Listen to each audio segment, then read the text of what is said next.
Hello বন্ধুরা, তোমরা সবাই কেমন আছো? আশা করি সবাই ভালো আছো, আমিও ভালো আছি। আজকে বানাবো মিক্স ভেজ, তাই জন্য নিয়েছি পনির 250 গ্রাম। এখানে গাজর, বিনস, ক্যাপসিকাম আছে, আর এইটা ফুলকপি নিয়েছি, একটা বড় ফুলকপির অর্ধেক, সেটাকে ছোট ছোট করে গরম জলে ভাপিয়ে রেখেছি। মশলার মধ্যে নিয়েছি জিরে, ধনে, গোলমরিচ গুঁড়ো আর সবজি মশলা, আর ফোড়নে দেবো জিরে আর গোটা গরম মশলা।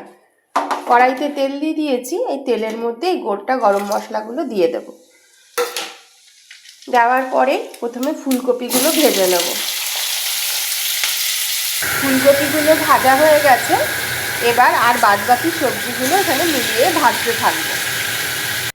এখানে মিক্সি গ্রাইন্ডারে একটা মশলা রেডি করব। তিল, মগজদানা, আদা, কাঁচা লঙ্কা, কিছু পনির আর একটা টমেটো মিক্সি গ্রাইন্ডারে পিষে নেব। সবজিগুলো সব ভাজা হয়ে গেছে, এবার পনির দিয়ে কিছুক্ষণ নাড়াচাড়া করব। পনির দিয়েও ভাজা হয়ে গেছে, এবার এই মশলাগুলো দিয়ে দেব। তখন নুন আর লঙ্কা গুঁড়োটা দেখাতে ভুলে গেছিলাম, সেটা এখানে অ্যাড করে নিয়েছি। আর সব দিয়ে পিষিয়ে রেখেছি, সেই পেষানো মশলাটাও দিয়ে এবার ভাজতে থাকবো।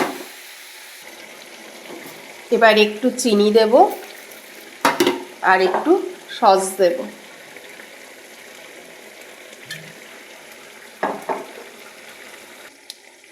আমাদের রান্নাটা একদম হয়ে গেছে, এবার একটু গরম মশলা দিয়ে এবার নামিয়ে দেব।